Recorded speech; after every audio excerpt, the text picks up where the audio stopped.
মা, আমি নামাজটা পড়ে চলে আসছি, তুমি কোনো চিন্তা করো না। আরে ওই লোকটা কই গেল গা? আমার টাকার ব্যাগ, আল্লাহ, এতগুলো টাকা। লোকটা মুহূর্তের মধ্যে কই গেল গা? এখন ওই লোকটাকে না পাইলে তো আমার মায়ের চিকিৎসা হইতো না।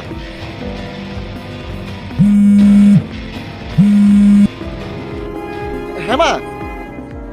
না না মা, তেমন কিছু না, ওই একটু পিছলা তো, তাই পয়রা গেছিলাম। আচ্ছা মা, তুমি কোনো চিন্তা করো না, আমি নামাজটা পড়েই টাকার ব্যাগ নিয়ে আইতেছি।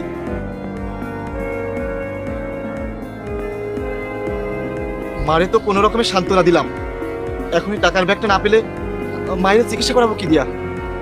আল্লাহ, তুমি একটা পথ দেখায়ো।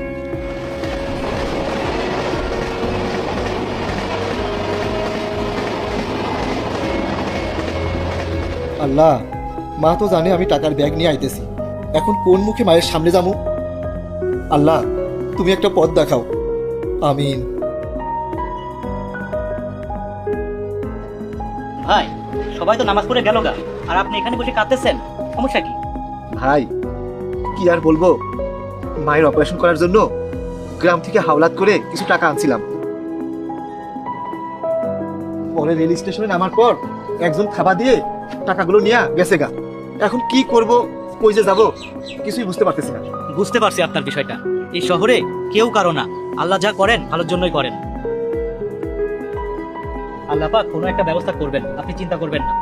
কি আর ব্যবস্থা করবে ভাই, গ্রাম থেকে 20,000 টাকা হাওলাত করে আনছিলাম মারে অপারেশন করার লাগা। এখন এই 20,000 টাকা যদি না পাই, তাহলে কেমনে যে কি করব, কিছুই বুঝতে পারতেছি না। আপনি আমার সাথে চলেন, দেখি কিছু একটা ব্যবস্থা করা যায় কিনা।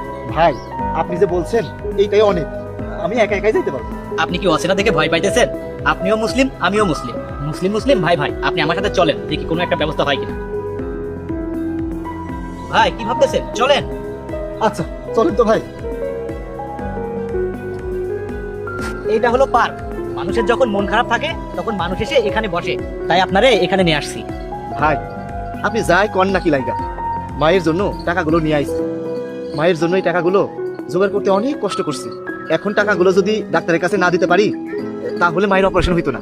যেটা হবার সেটা তো হয়েছে, এখন আপনি কি কিছু খাইবেন? আমি আপনারে কিছু খাওয়াইতে পারি। ভাই, আপনি যে এতক্ষণ ধরে আমার সাথে আছেন, এইটাই আমার জন্য অনেক। আর এমনিতেও আমি রোজা। ও আচ্ছা, তাইলে তুই রোজা, এবার হইয়া যা সোজা।